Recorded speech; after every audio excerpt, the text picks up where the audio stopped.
The transmission cut out mid-sentence.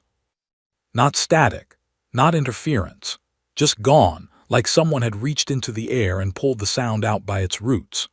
Private Danny Cole dropped the radio handset and looked at me with the expression of a man who had just watched gravity stop working. I was elbow-deep in a Humvee engine at the time, knuckles scraped raw, a socket wrench jammed against a transmission bolt that had decided, personally and with great conviction, to never move again. I yanked the wrench free and wiped my hands on my pants. "Cole," I said, "what frequency were you on?" "All of them, Sergeant Kowalski." I looked up.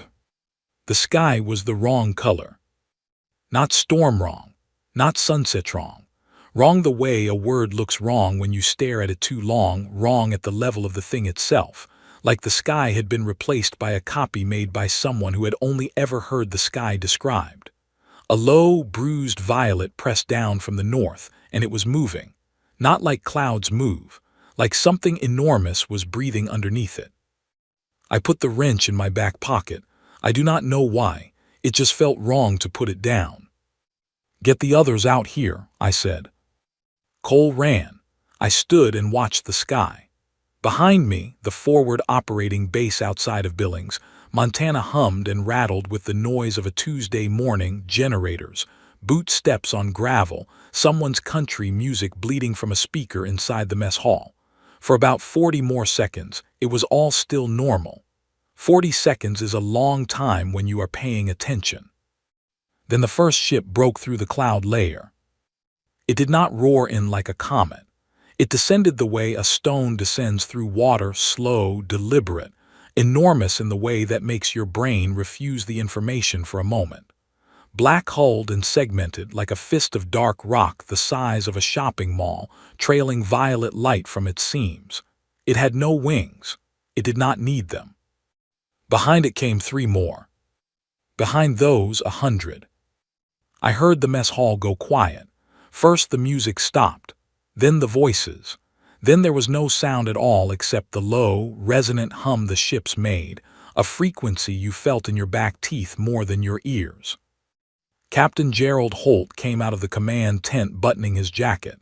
He was a good officer, steady. He had done 2 tours in places where the ground itself wanted to kill you, and had come back both times with a clean service record and exactly the same haircut. He stood beside me and looked up. He said nothing for a long time. "Sergeant Kowalski," he finally said, "what do you make of that?" It was not really a question. "Sir," I said, "I think we're going to need a bigger wrench." He almost laughed. I'll give him that. The first ship set down 300 meters from our perimeter. It did not crash. It did not hover dramatically. It simply landed with a sound like a door closing in a very large, very quiet house, and then it sat there.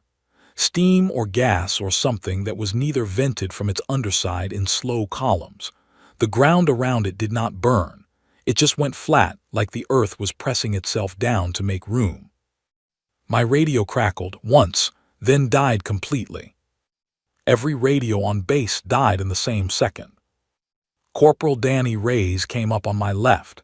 He was 22 and had been trying to grow a beard for 4 months with no success. He looked at the ships, then at me, then at the ships again. "Sergeant," he said, "are those?" "Yes. All of them."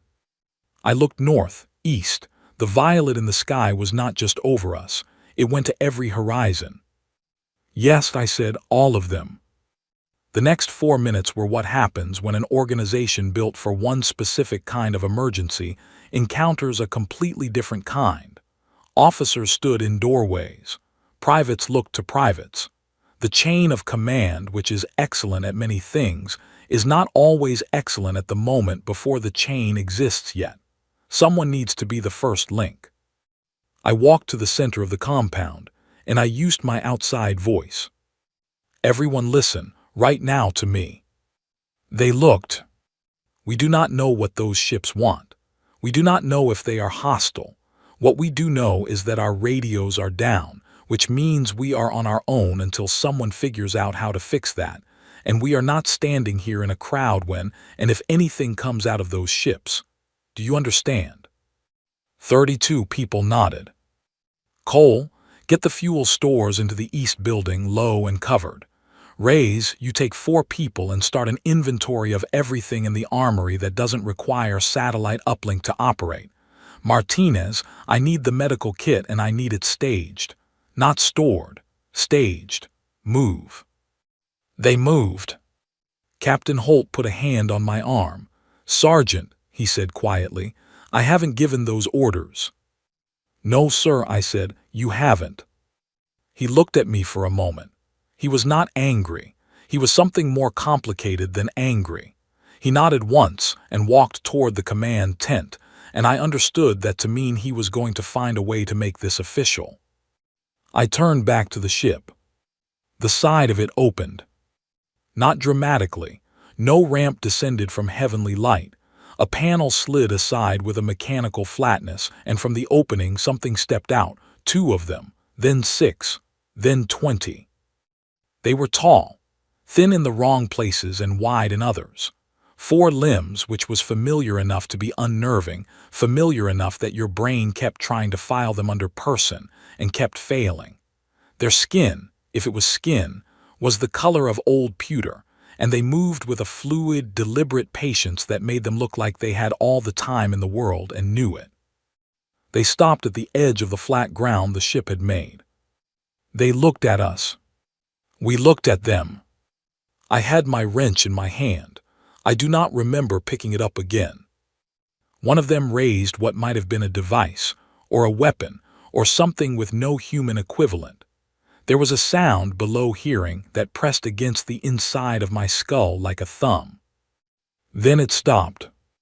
Then nothing happened. Danny Reyes appeared at my elbow, clipboard in hand, pencil behind his ear, looking for all the world like a man taking stock of a supply closet. Sergeant, he said, eyes forward, armory inventory is started. Good, I said. They're not shooting, he observed. Not yet. Is that good? I looked at them. They stood in their precise, patient line, waiting for something, calculating something, running whatever passed for their version of an assessment. It means we have time, I said, and that's enough for now. I put the wrench back in my pocket and walked toward the armory. Behind me, the ships kept landing. They kept landing for 6 more hours. I counted. The document was 3 pages long in translation, and it had been printed on someone's last good ream of paper. I read it sitting on an overturned plastic crate in the back of what used to be a Walmart distribution center in southern Wyoming, 41 days after the ships landed. The building smelled like machine oil and instant noodles, and the particular kind of damp that settles into concrete when it hasn't been heated properly in over a month. A single work light hung from a hook someone had screwed into a support beam, throwing yellow light over a space that had become, improbably, a base of operations for 61 people who were still alive and intended to stay that way. The document's heading in translated text read, Pre-Engagement Assessment Target Designation, Sol III, Classification, Negligible Threat Species. I ate half a granola bar and kept reading. They had been watching us for a long time. That part was not surprising. What was surprising was how thorough they were and how completely they had missed the point. They had studied our wars, all of them. They had records going back centuries, conflicts, treaties, the way borders moved, the way alliances formed and collapsed. They had cataloged our weapons with the kind of precision that meant someone had spent real time on it. They knew our satellite networks, our communication infrastructure, our power grid architecture. They knew which systems were redundant and which were single points of failure. They had assessed our biology, our psychology, our political structures. They noted that humanity had never managed to maintain a unified global response to anything for longer than a few years at a stretch. They noted that our news cycles ran on panic and exhaustion. They noted that prolonged stress produced fragmentation, not cohesion. The report projected that 72 hours of sustained psychological pressure, not even combat, just presence and the threat of it, would produce sufficient social collapse to make organized resistance impossible. They were not wrong about the pressure. They were wrong about what it does to people. I read the line that said, "Species demonstrates insufficient psychological cohesion for organized resistance," and I laughed hard enough to choke on the granola bar. Danny Cole had to hit me on the back 3 times before I could breathe again. "You all right, Sergeant?" he asked. "Fine," I managed, "just fine." I set the document on my knee and looked around the distribution center. 41 days. The alien ships had expected us to collapse. Instead, in the ruins of a Walmart warehouse in Wyoming, we had built something that did not have an official name but which everyone called the shop because that was what it was. We fixed things here. We built things. We figured out what did not work and then made it work, or made something different that worked better. Half my unit was mechanics. The other half were people who had, in their civilian lives, driven long-haul trucks, operated heavy farming equipment, managed construction sites, or spent decades keeping old engines alive through a combination of skill and refusal to accept defeat. None of them were what the alien assessment would have classified as military assets. They were exactly what we needed. The alien power cells were the discovery that changed everything. On day 12, a salvage team brought back components from a downed alien drone, one of their scout units, smaller than the ships which had malfunctioned and fallen outside of Cheyenne. It had not been shot down. It had simply stopped working, which told us something interesting. Their technology was not immune to failure. It failed in different ways than ours for different reasons, but it failed. The power cells in the drone were compact, extraordinarily dense, and outputting a current that did not map cleanly onto any human electrical standard. Our team lead on the technical side was a woman named Carol Webb, who had spent 20 years as a railroad electrical engineer before the invasion, and who approached every problem with the focused calm of someone who has fixed things in the dark, in the rain, in moving vehicles, for a very long time. Carol looked at the power cell for about 10 minutes. Then she said, "I can work with this." 3 days later, she had adapted one to run through a modified converter she had built from components we had on hand, and we had powered the entire distribution center from a single alien cell for 5 days before it ran out. The cell that should have powered a scout drone for, we estimated, 30 minutes of active operation. Carol's explanation was simple. "Their equipment is built for efficiency at high output," she said. "Running it at low output for extended periods is like using a racing engine to power a lamp. The engineering doesn't expect it, so it doesn't account for it. We're running it wrong and getting more out of it than they designed for." I thought about the alien assessment document, about the line that said we were a negligible threat. I thought about Carol Webb pulling more power out of alien technology than the aliens had designed into it, because she approached it from the wrong direction entirely. On day 19, Reyes ran a radio relay 2 kilometers north to reach a signal we'd been tracking. I gave him clear instructions. I told him what to do if the relay was detected. I ran the numbers, and the numbers were not good, and I sent him anyway because the signal mattered, and because sometimes the numbers are not the whole story. The numbers were the whole story that time. He did not come back. I did not say his name aloud after that. His inventory clipboard stayed on the bench near the east wall and no one moved it, and I did not look at it directly when I walked past. That was the arrangement I made with myself. It was not a good arrangement. It was the only one available. On day 23, I wrote in the operations log, which was a notebook that had started as a supply ledger, "Day 23, still here." That was all. On day 30, a woman named Laura Finch, who had driven 18-wheelers across the Midwest for 11 years, and who could back a 40-foot trailer into a space that looked like it was built for a bicycle, brought in a modified hauler that she had fitted with 2 alien power cells, and a makeshift electromagnetic pulse emitter constructed from parts I did not have names for. She had built it based on a diagram Carol had sketched on the back of a cereal box. It worked. Not reliably, not predictably, but it worked. The alien document, which I had now read 4 times, said our technology was too fragmented and too primitive to pose a credible threat to their systems. It did not account for Laura Finch and a cereal box. I started keeping a second section in the log, not dates and events, but notes, things I was learning, things that would matter later. First, their networks were their strength and their weakness at once. Everything they ran was interconnected. Their ships communicated constantly, updated constantly, shared data and position and status in real time. It made them fast and coordinated and nearly impossible to surprise, as long as the network was running. Second, they could not model what they could not predict. Their assessment of us had been based on observed human behavior. They had observed us at our most organized militaries, governments, infrastructure. They had not observed us at our most adaptive, which is when all of that is gone and someone still has to get the engine running. Third, and this one I underlined twice, you cannot hack chaos. A network looks for patterns. It defends against patterns. It learns patterns and adjusts. 61 people in a warehouse in Wyoming, communicating by hand signal and stolen radio, and one private named Owen Grant who could whistle the first 8 notes of a march tune to signal withdrawal. That was not a pattern.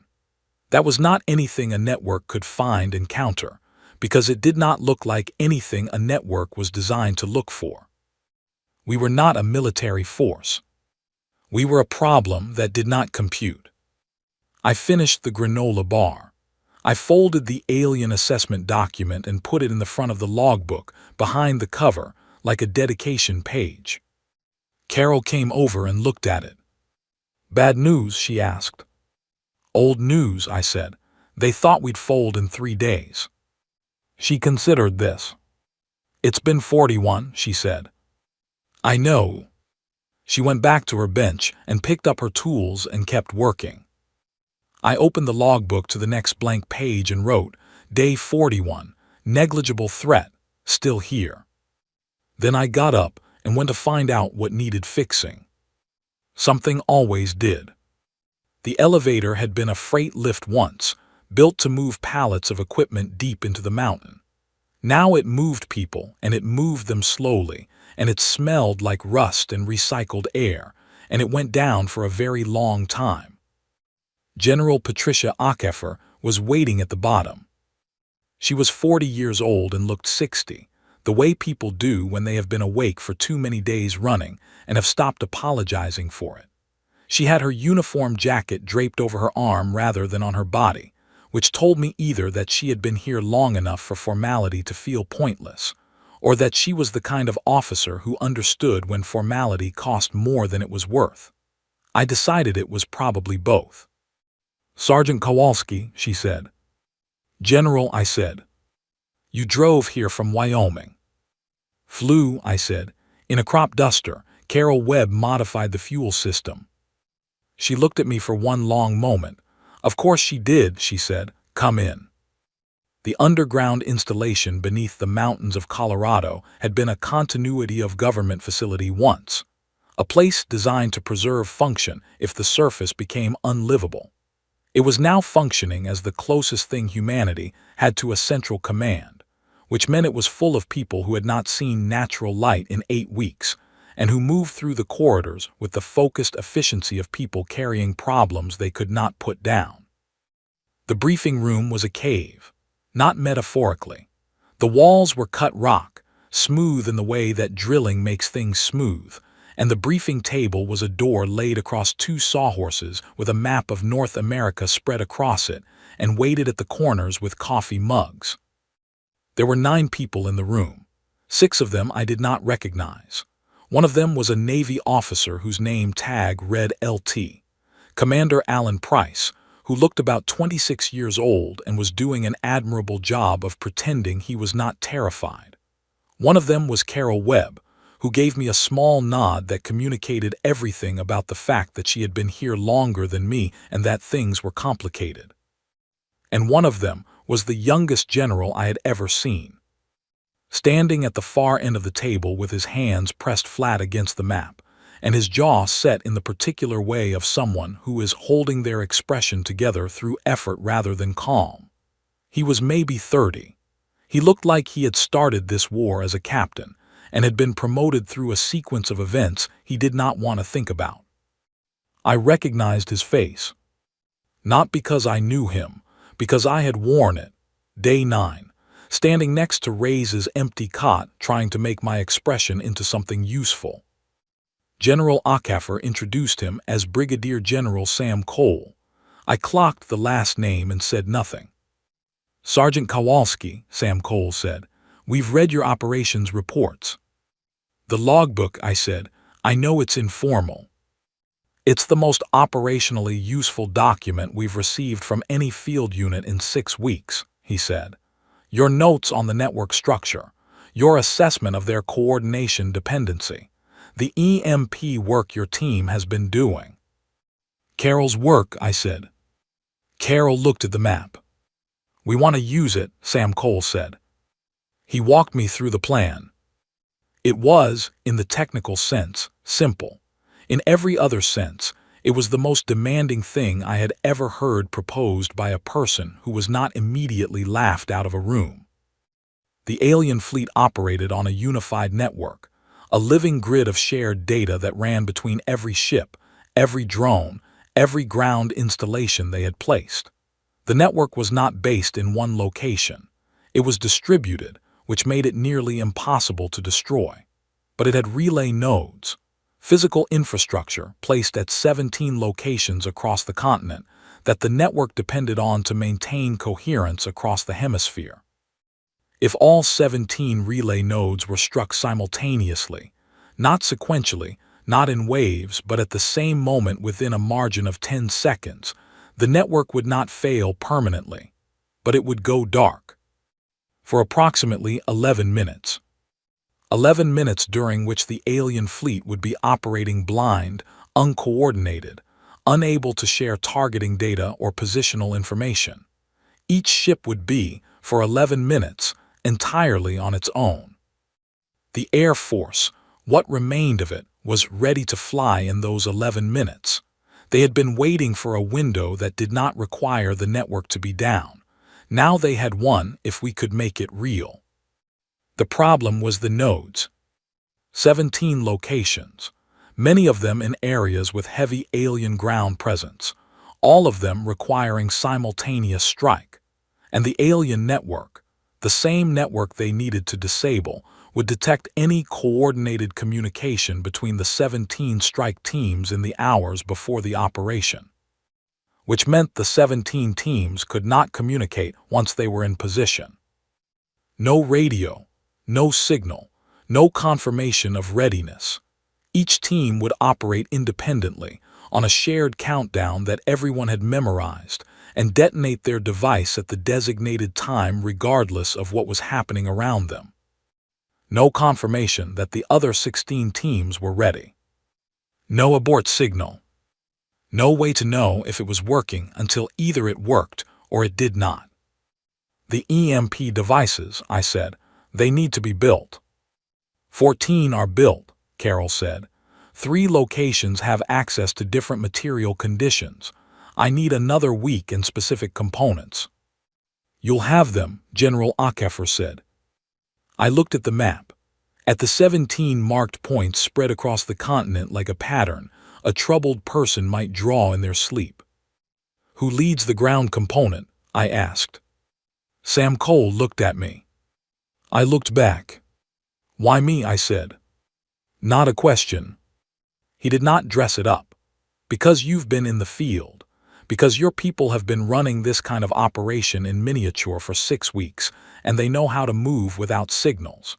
Because the teams going to the harder nodes need someone who understands improvisation at the point of failure.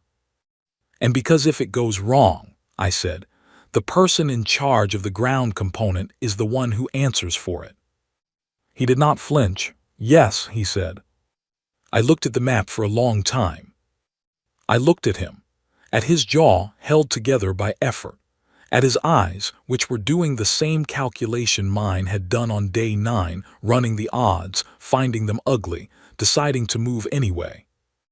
I picked up one of the coffee mugs from the corner of the map and set it aside. The map corner curled slightly. "Which node is mine?" I said.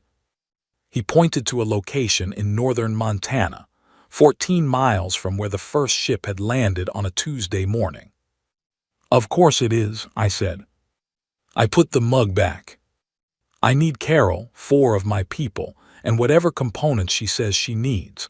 I need 3 vehicles that run without alien power cells, because I'm not trusting cells on a timed detonation sequence. And I need 2 weeks." "You have 10 days, General Okafor said. "Then I need to leave tonight," I said. I looked at Sam Cole one more time.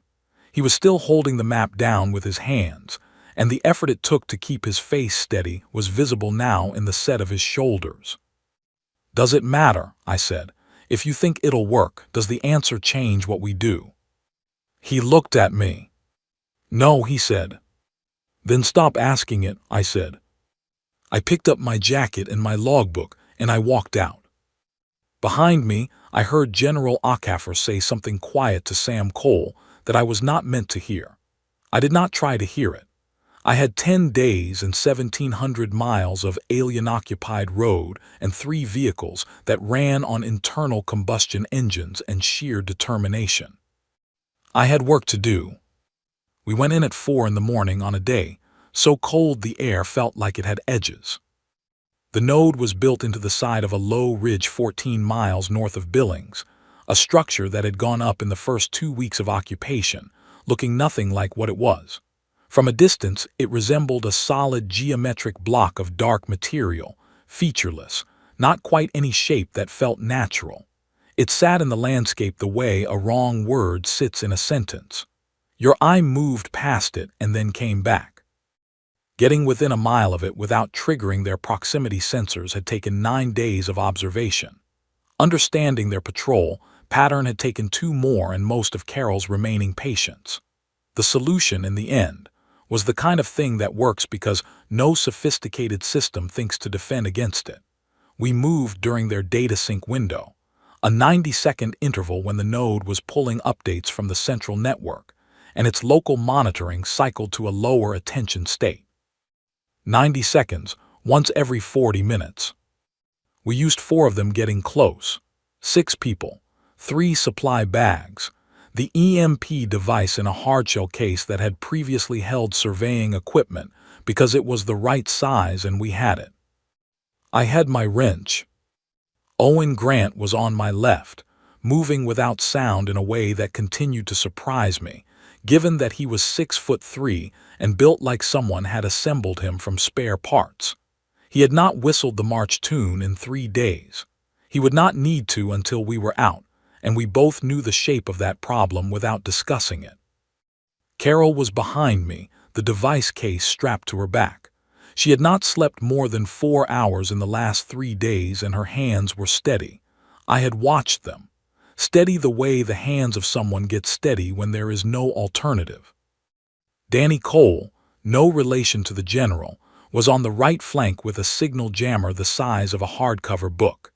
He was 24 and had joined up 60 days ago as a fuel depot worker, and had, through a series of events that reflected badly on our staffing situation and well on his personal initiative, become one of the most reliable people in the unit. Alan Price, who had come from the underground installation as the Navy's representative on the ground component, moved with the careful deliberateness of a man navigating a minefield, which was not what this was, but which was a reasonable operating posture regardless. And Reyes. Not Reyes. His name was Pete Reyes, no connection to Corporal Danny Reyes. Different person, same name, which I had clocked on day 1 of assembly and said nothing about because what would I say? Pete Reyes was 27 and had been a civil engineer before the invasion and thought about structural problems, the way some people think about music, continuously, in the background, even when talking about something else. 6 people, 1 device, 1 window. 17 nodes, 16 other teams, 10 seconds of margin. We made the ridge at 4:14 in the morning.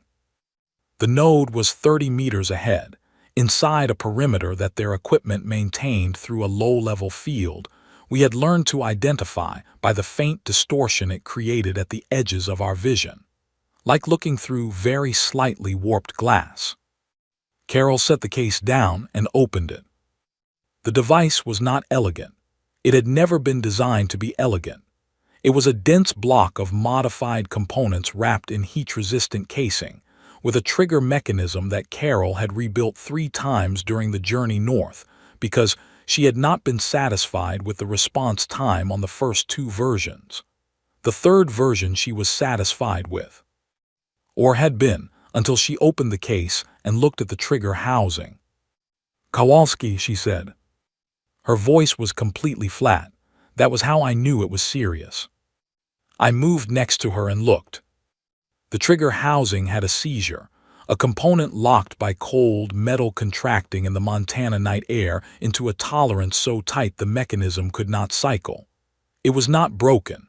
It was frozen in the mechanical sense, a part that functioned perfectly at room temperature, behaving incorrectly at -18°C.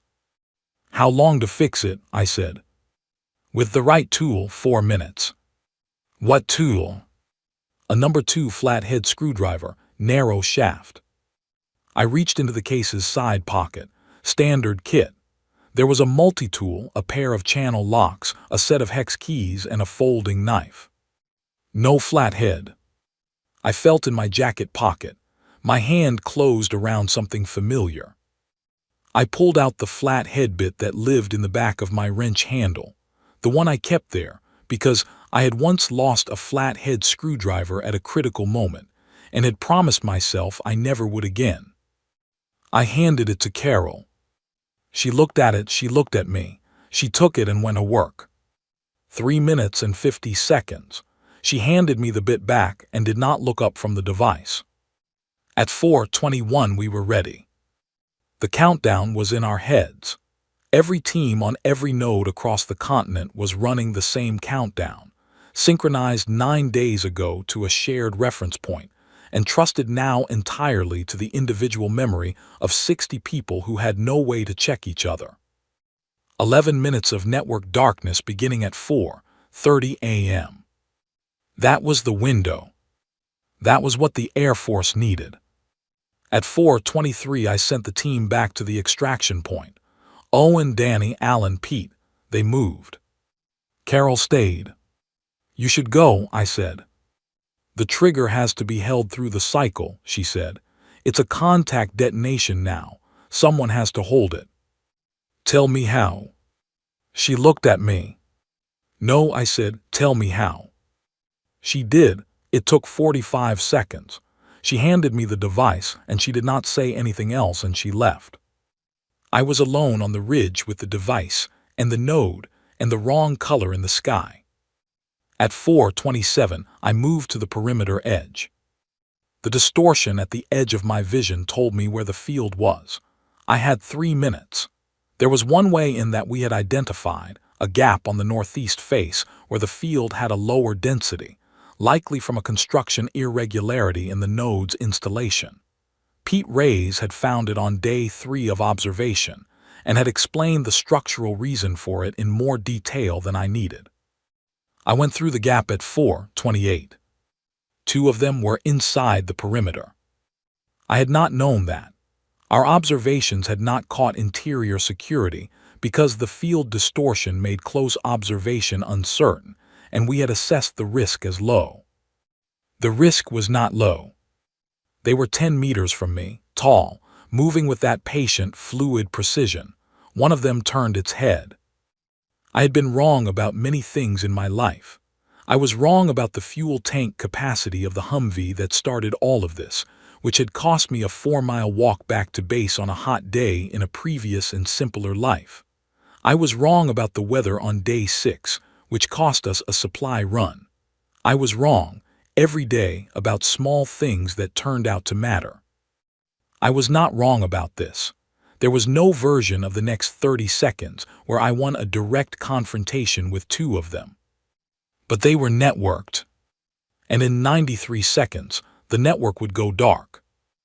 I moved left, behind a support structure that jutted from the node's flank, not hiding, because there was not enough cover for hiding, changing their angle on me, making them move toward me rather than the device. They moved. One circled left, one came straight. I put the device down at the base of the node's primary housing, which was as close to the target point as Carol had marked on the diagram, and I held the contact trigger against the surface. The one coming straight was 15 meters away. 10, 7. At 4:29:51, I held the trigger and looked at it, and it looked at me, and I thought about the alien assessment document and the line that said negligible threat, and I thought about a 22-year-old with a clipboard and a pencil behind his ear and a notebook full of names, and I thought about Carol's steady hands, and I thought about the granola bar, which is a strange thing to think about at a moment like that, but there it is. At 4:30:00, I held the trigger down. The EMP device did not explode. It did not make a sound. It discharged in a single invisible pulse that took the node systems apart at the frequency level, like a key that fit a lock that then ceased to be a lock. The alien in front of me stopped. Not fell, stopped, like someone had reached into its processing and removed a thread. The sky changed, not visibly, but I felt the network go down the way you feel a machine stop in the room next to you. The vibration that had been constant in the air for 41 days went absent. 11 minutes began. I picked up the device and ran. The extraction point was 1.5 kilometers north. I ran it in 8 minutes on a terrain that did not favor running, in boots that were not designed for it, carrying equipment that weighed more than it should. Owen was there, Danny, Alan, Pete. Not Carol. I looked at Owen. "She made it," he said. "She's in the vehicle, she's fine." I bent over and put my hands on my knees and breathed for a moment. Above us, through the cold Montana dark, something changed in the sky. Not the violet, that was gone.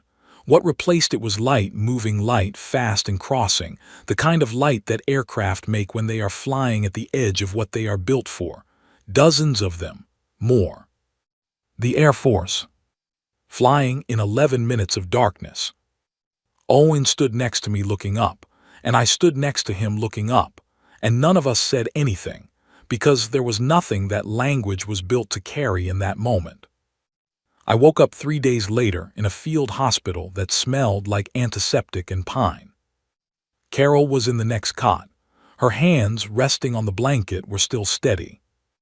The gymnasium still had the mural. It ran along the entire east wall, floor to ceiling, handprints in paint, dozens of them, pressed flat and preserved, in every color the art teacher had been able to find. Red and blue and yellow and green and orange. Small hands. The hands of children who had come to this school and pressed their palms to the wall and left the evidence of themselves there, which is the oldest human impulse in the world and the one that requires the least explanation. I looked at it a lot during the debrief. The field hospital had been a middle school gymnasium in a town called Crawford, population 800, which was now population something considerably higher, because Crawford had survived the occupation intact due to its location in a valley that the alien survey teams had apparently assessed as not worth the logistical effort. Small mercies. The folding tables and the cots and the IV stands were arranged between basketball court lines that someone had swept but not removed, and the scoreboard at the far end still showed a home game score from 2 months ago that no one had gotten around to erasing. Home 47, away 31. The debrief officer's name was Captain Frank Mallory. He was thorough and precise and earnest in the way of someone who had decided that thoroughness and precision were the things keeping him functional, so he was not going to relax them now. He had a fresh notepad and a pen that worked, and he wanted, in the kindest possible terms, heroism on record. "Can you describe the moment of detonation?" he asked. "I held the trigger down," I said. "And your emotional state?" I looked at the mural. "Focused," I said. He wrote something. I watched the mural. The node went offline within the expected window. Within the expected window, yes. And the two alien personnel inside the perimeter. "They stopped functioning when the network went down," I said. "They were back on their feet before I cleared the perimeter. Whatever the network does for them, it is significant." He wrote more. I thought about the one that had been coming straight at me and the way it had simply halted mid-step when the pulse hit, like a sentence that stops before its end, like a radio going to static, present one moment, absent the next. I did not tell Frank Mallory that I had been standing 7 meters from it when it happened. He had enough to write down. The report on all 17 nodes came in while I was still sitting at the debriefing table. Frank Mallory received it on a printed sheet from a runner, an actual runner, because the signal infrastructure was still being rebuilt and paper was reliable. He read it, and then he looked at me with an expression that was trying not to become something more than professional composure. "All 17, he said. "All 17, I repeated. He nodded carefully. "The Air Force's engagement record during the 11-minute window is still being compiled. Preliminary assessment is," he stopped. "Tell me." "Significant," he said. "Very significant." He did not have exact numbers yet. He would have them in 48 hours, and they would be the kind of numbers that people would eventually put in books and argue about in papers and make into the kind of story where everything is clean and purposeful in retrospect. History tidies itself up. It removes the granola bar. It removes the wrong color sky. It removes the way a 22-year-old's name sits in a notebook that you carry in your chest pocket against your sternum. History keeps the numbers. It leaves out the weight. I excused myself from the debrief for 20 minutes. I walked to the east wall of the gymnasium and I stood in front of the mural and I looked at it up close, the way you can only look at something when you are standing directly in front of it with nowhere to be for a moment. The handprints were overlapping in places, one color pressed over another, the edges blurring. Someone had added names beneath some of them in permanent marker. Kids had signed their own handprints, the way children do, wanting to be known. Marcus, Sophie, Leo, Priya, Omar. I put my hand flat against the wall, next to a yellow handprint that was smaller than mine. The wall was cool, it was just a wall. I took my hand back. I walked back to the table and I finished the debrief.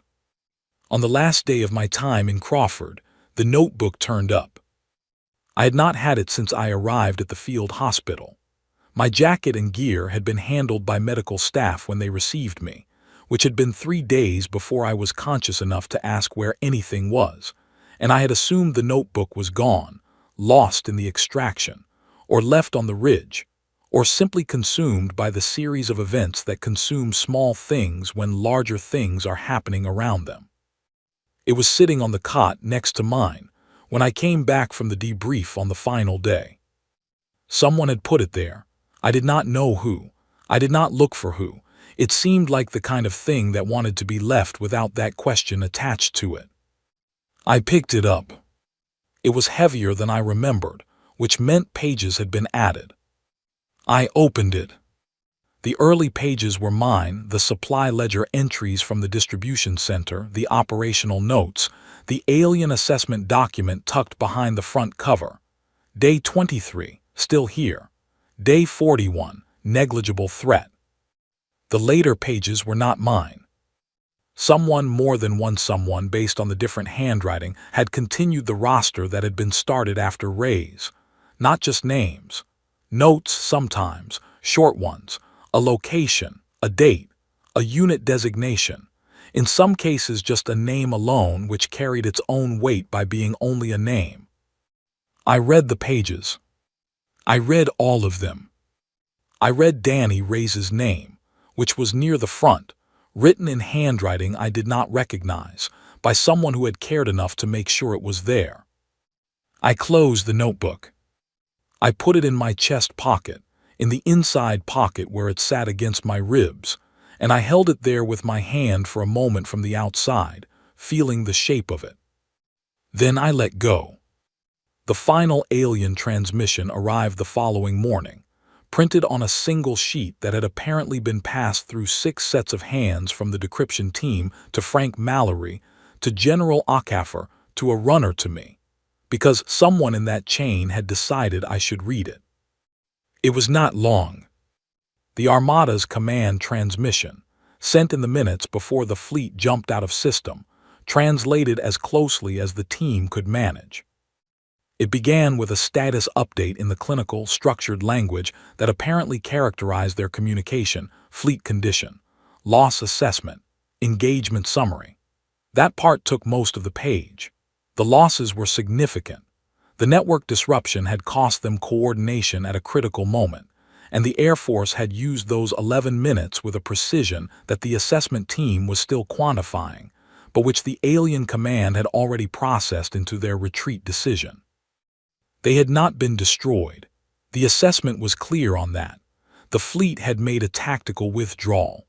They would return, or others would come after them, and they would return differently, having revised their model of what Earth was. That was the part that mattered. At the bottom of the transmission, after the logistical entries and the tactical summaries, there was a classification update, a revision to the original pre-engagement document's assessment of humanity. It read in translation, species classification revised, previous designation negligible threat, revised designation unclassified. Below that, a recommendation, quarantine of system advised, extended observation prior to any re-engagement, engagement to be reconsidered under updated framework. Below that, a single line that the translation team had noted was unusual in structure, phrasing that did not map cleanly onto their standard operational language, as if the concept it was trying to carry did not have a clean equivalent in their communication system. The line read, "Species does not behave according to model. Reason, unknown. Note for framework revision, species optimizes under conditions of failure."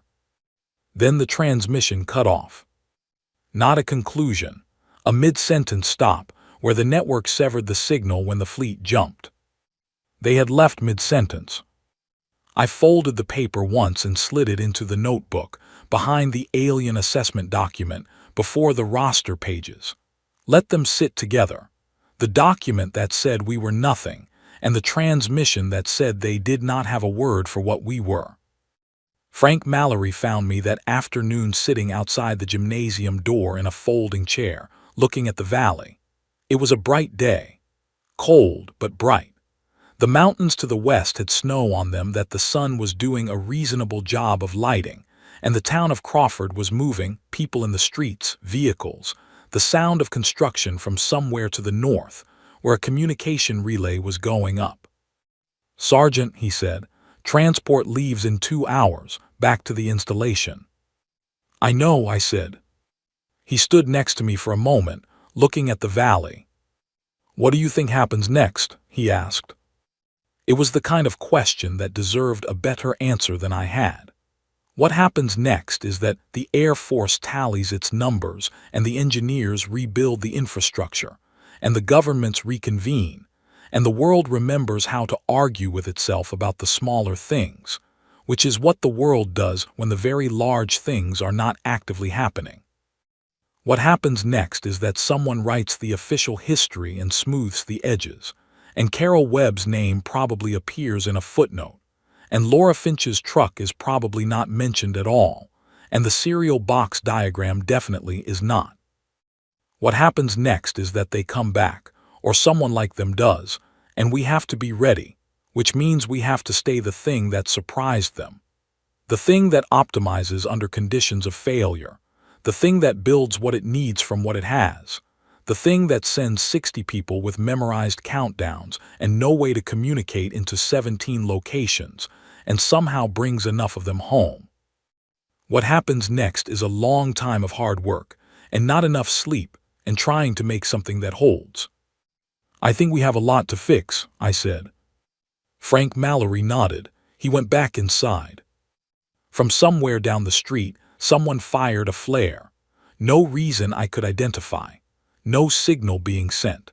Just someone with a flare on a clear morning who was alive and apparently felt the morning deserved acknowledging. The red light arced up and over and fell in a slow curve, and through the gymnasium's high windows, the light came in and crossed the east wall, and for a moment those painted handprints lit up, all those colors, all those names, and then the light passed and they were just handprints again. I sat with it for a moment. Then I reached down and picked up my wrench from where I had set it by the chair leg, and I turned it in my hands once, and I stood up. There was always something that needed fixing. There always would be. That was, in the end, what we were.